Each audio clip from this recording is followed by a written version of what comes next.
मेरे ऑफिस का सारा स्टाफ अपने घर जा चुका है, लेकिन मैं अभी भी ऑफिस में ही बैठा हुआ हूँ। तकरीबन मैं रोज़ ही ऐसा करता हूँ। क्या करूँ घर जाकर?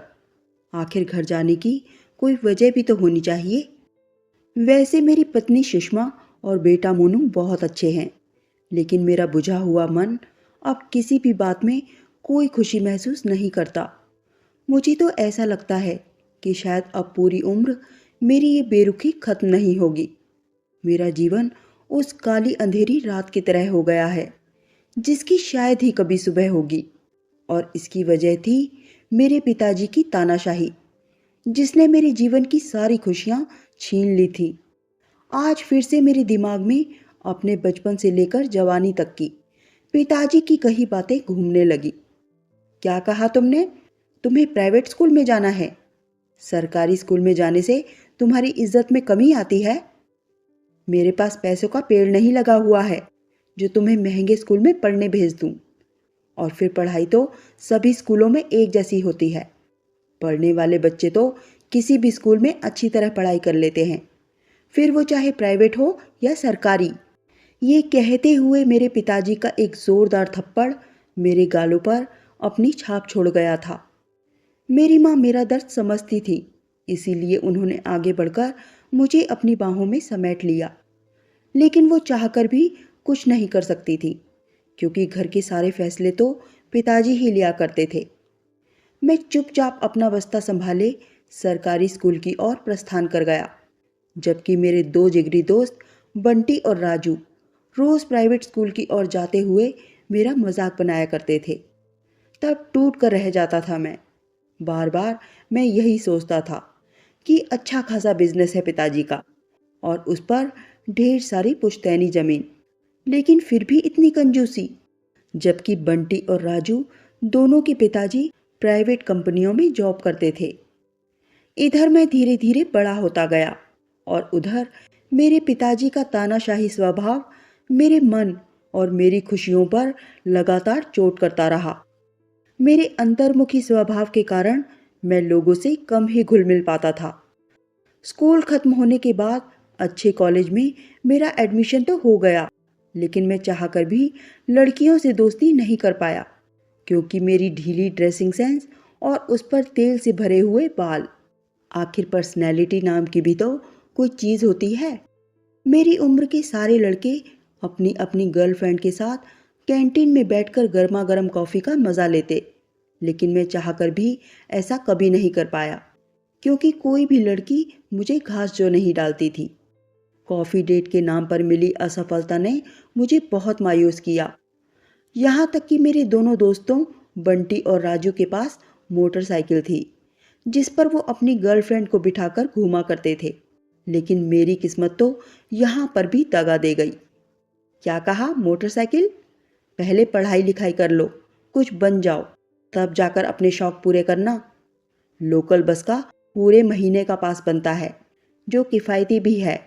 इसलिए साहबजादे, मोटरसाइकिल की सवारी से बेहतर है कि लोकल बस में सफ़र किया जाए। इससे एक और पैसे भी बचेंगे और धुएं का प्रदूषण भी नहीं होगा। पिताजी की इन बातों ने मेरे भीतर उठ रही इश्क की ज्वाला पर पानी फेर दिया था। तभी अचानक मेरी सोच पर विराम लगा, क्योंकि मेरा चपरासी मेरे सामने चाय और बिस्किट रखकर चला गया था।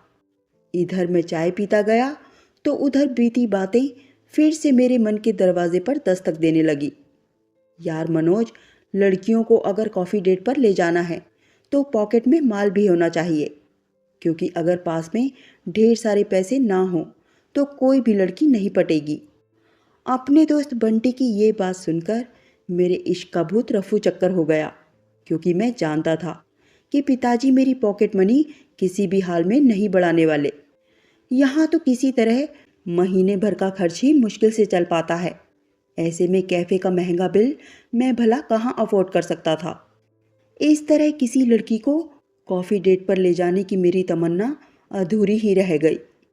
फिर मेरा कॉलेज ख़त्म हुआ और एक दो जगह इंटरव्यू देते ही बात बन गई, और मुझे एक सरकारी डिपार्टमेंट में अच्छी नौकरी मिल गई। तब लगा शायद अब मैं अपने अधूरे अरमान पूरे कर सकता हूँ।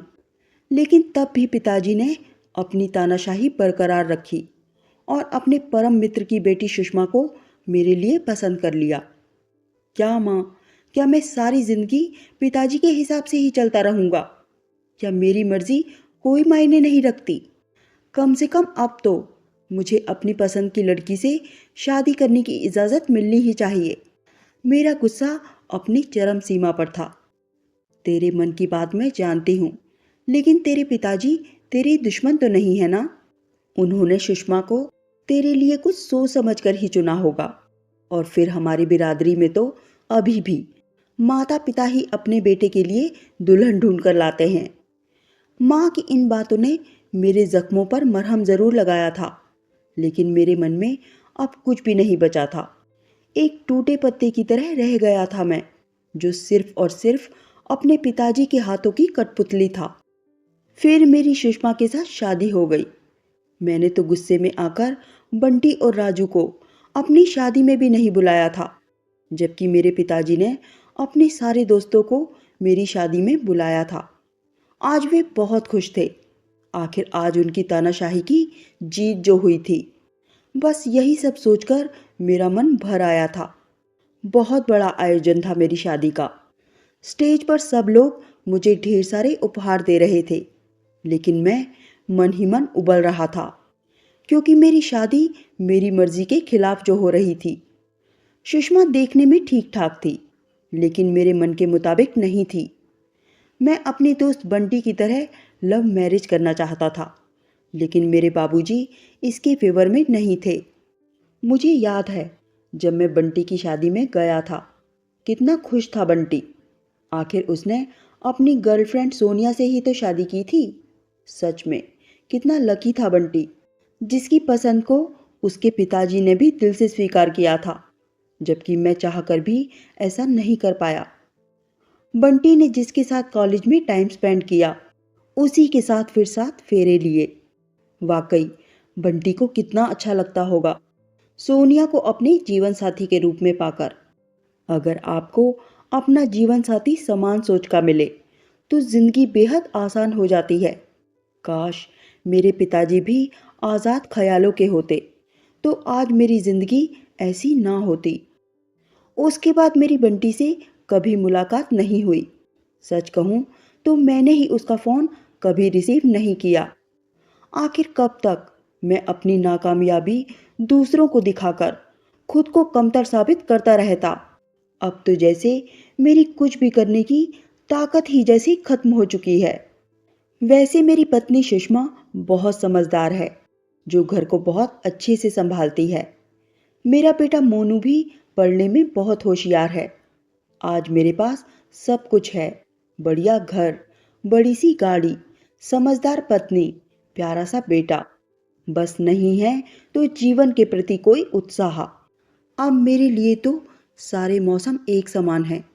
तभी तो मुझे ना पतझड़ में कोफ्त होती है और ना ही बसंत का आना मेरे मन को कोई खुशी देता है।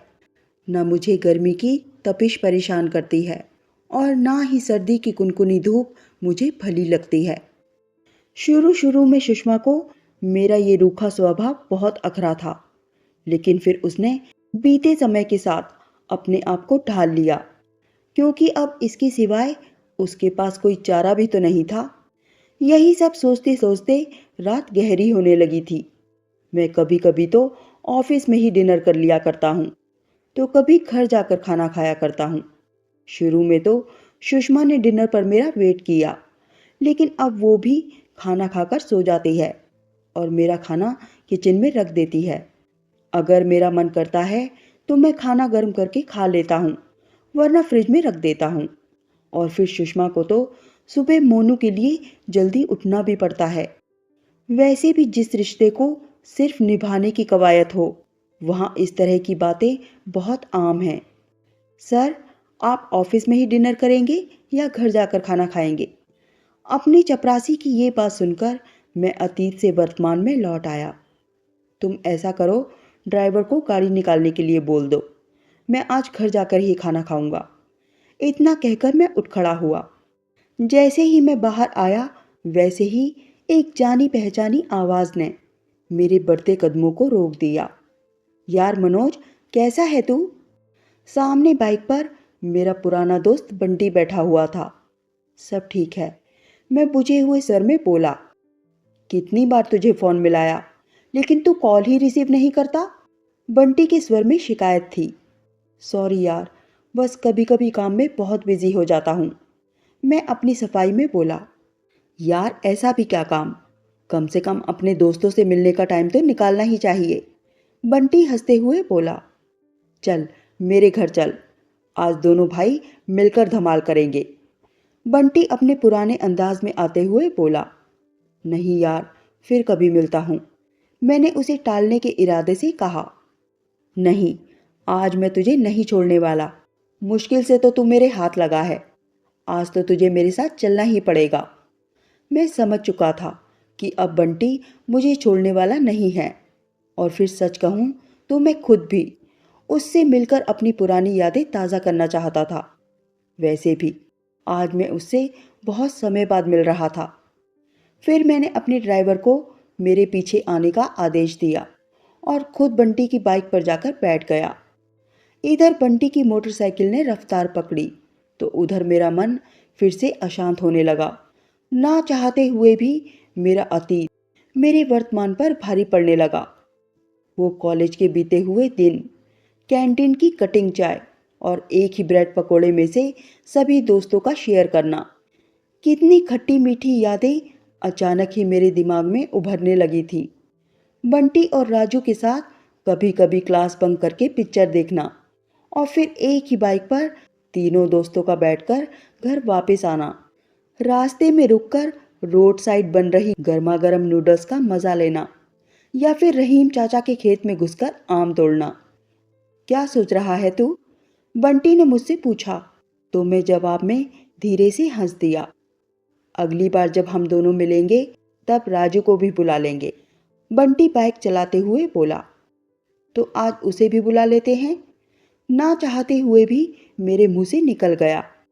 नहीं यार, मैं उसे बुला तो लेता, लेकिन उसकी आजकल नाइट शिफ्ट भी चल रही है। बंटी बाइक रोकते हुए बोला। आजकल बढ़ती महंगाई के कारण उसे डबल शिफ्ट करनी पड़ती है। सच कहूँ यार, बहुत अच्छा लग रहा है तेरी तरक्की देखकर। काश हमने भी आवारागर्दी करने की बजाय तेरी तरह अपने करियर पर ध्यान दिया होता, तो आज हमारे पास भी इस बाइक की जगह अपनी बड़ी सी गाड़ी होती। बंटी के मुंह से ये सब सुनकर मुझे समझ में ही नहीं आया कि मैं रिएक्ट करूं तो कैसे। फिर मैं बंटी के साथ उसके घर चला गया। उस समय उसके घर की जो हालत थी, उसे देखकर मेरा मन अजीब सा हो गया। उसके दोनों बच्चे स्कूल ड्रेस में ही टीवी देख रहे थे और बंटी के घर की फुल टाइम मेड मजे से फोन पर किसी से बातें कर रही थी। क्या हुआ सविता, घर की हालत इतनी खराब क्यों है? और इन दोनों ने स्कूल ड्रेस क्यों नहीं चेंज की? बंटी गुस्से में बोल पड़ा। बंटी को सामने देखकर सविता भी डर गई और बोली, साहब आजकल ये दोनों बहुत जिद्दी हो गए हैं, मेरी कोई बात नहीं मानते। मैं कुछ भी कहूँ तो ये लोग पलटकर जवाब देते हैं। फिर उसके दोनों बच्चे चुपचाप अंदर चले गए और सविता बिखरा हुआ घर ठीक करने में लग गई। अब इसे छोड़ो, बाद में ठीक कर लेना। तुम ऐसा करो कि थोड़े से पकोड़े और गर्मा गर्म चाय बना दो। साहब बेसन तो खत्म है और तेल भी थोड़ा सा ही है। मैंने मैडम को बोला था सामान लाने के लिए, लेकिन उन्होंने कहा कि साहब से कहना। सबसे बड़ा बेवकूफ़ तो मैं ही हूं ना, बाहर कमाने भी जाऊं और घर का भी देखूं। सोनिया ने मुझे पागल समझ रखा है। यार सच में तू अक्लमंद निकला जो इन प्यार व्यार के चक्करों में नहीं पड़ा, क्योंकि इससे खुशी से ज़्यादा गम मिलते हैं। सोनिया मुझे कितनी बार कहती है कि कम से कम एक सफाई वाली बाई का ही इंतज़ाम कर दो, लेकिन मैं ही चुप लगा जाता हूँ। आखिर एक बंदे की आमदनी में 2 हाउस हेल्पर अफोर्ड करना बहुत मुश्किल है। बंटी मायूस होकर अपना दुखड़ा रोता रहा। फिर सविता हमारे पास आई और चाय की ट्रे रखकर चली गई। चाय पीने के साथ साथ हमारी बातचीत का सिलसिला फिर से शुरू हो गया। सोनिया को तो दिन रात क्लब और किटी पार्टी में जाना ही याद रहता है। घर में क्या हो रहा है उसे कुछ पता नहीं। वैसे यार, प्यार और आकर्षण में बहुत फर्क होता है। जहां एक और प्यार में जीवन साथी को समझने की कोशिश लगातार जारी रहती है, वहीं दूसरी ओर आकर्षण सिर्फ और सिर्फ छलावा होता है। तभी तो आकर्षण की बुनियाद पर टिके रिश्ते मजबूत नहीं होते हैं। सच कहूँ तो मेरे मन में कितनी बार आया कि मैं सोनिया को तलाक दे दूं, लेकिन फिर यही सोचकर चुप रह गया कि कम से कम अभी हम सब लोग साथ में तो रह रहे हैं, लेकिन तलाक के बाद तो हालत और भी खराब हो जाएगी। कोर्ट कचहरी के चक्कर और शुरू हो जाएंगे। वैसे भी मेरे पास इतने पैसे नहीं हैं कि मैं केस लड़ने में अपनी सारी आमदनी खर्च कर दूं। अब भी सविता के सहारे घर चल रहा है और आगे भी चलता रहेगा। चल छोड़ यार इन बातों को। मेरे बच्चे तो आज डिनर में पिज़्ज़ा खाना चाहते हैं। अगर तू कहे तो मैं तेरे लिए भी ऑर्डर कर दूं? बंटी ने मुझसे पूछा तो मैं ना बोलकर ये कहते हुए बाहर निकल आया कि अब मुझे घर जाना चाहिए, काफ़ी देर हो गई है। उसने मुझे रोकने की बहुत कोशिश की पर मैं नहीं रुका। उसके बाद मैं अपनी गाड़ी में बैठकर अपने घर की तरफ चल दिया। जिंदगी में पहली बार आज मुझे ये एहसास हो रहा था कि मेरे पिताजी बिल्कुल सही थे, जबकि मैं उन्हें हमेशा गलत समझता रहा। मेरे पिताजी कठोर जरूर थे, लेकिन उनकी कठोरता में भी मेरा हित छुपा हुआ था। उनकी सोच पुरानी जरूर थी, लेकिन आज के समय के हिसाब से भी सटीक थी। उनके आदर्श मौजूदा परिपाटी में भी बिल्कुल फिट बैठते हैं। ये उनकी दूरदर्शिता का ही परिणाम है कि आज मेरे पास मोटरसाइकिल की जगह अपनी चमचमाती बड़ी कार है। और सुषमा का सच्चा प्यार तो मेरे साथ है ही। सच्चा इसलिए क्योंकि मेरे इतने रूखे व्यवहार के बावजूद भी वो अभी तक मेरे साथ है। तभी मैंने अचानक कुछ सोचा और ऑनलाइन जाकर लेटेस्ट पिक्चर की 2 टिकट खरीद ली और उसका स्क्रीनशॉट अपने फैमिली ग्रुप पर सेंड कर दिया।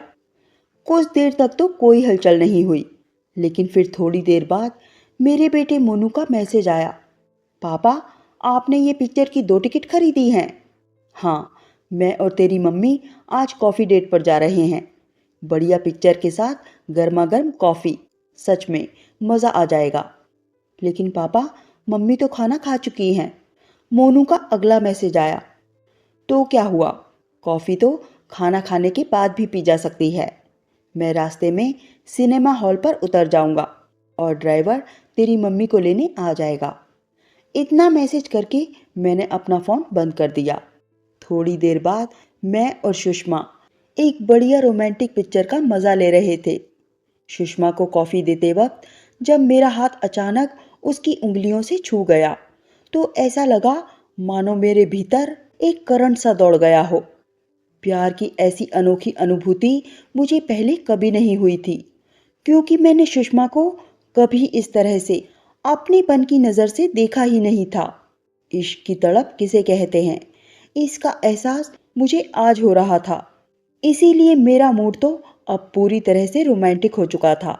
लेकिन सुषमा के भीतर क्या चल रहा था, मैं इस बात से पूरी तरह अनजान था। वैसे भी उसका मन पढ़ने का हुनर मैंने अभी तक सीखा कहाँ था। मैंने अपनी तरफ से पहल कर दी थी। अब सुषमा का क्या रिएक्शन होगा ये देखना बाकी था। लेकिन फिर पिक्चर खत्म होने तक उसका हौले से मेरे कंधे पर अपना सिर रख देना दर्शा रहा था कि हम दोनों की कॉफ़ी डेट शुरू हो चुकी है। तो दोस्तों, आपको ये कहानी कैसी लगी? लाइक और कमेंट करके ज़रूर बताएं और चैनल को सब्सक्राइब करना भी बिल्कुल ना भूलें। मिलते हैं एक नई कहानी के साथ। बहुत बहुत धन्यवाद।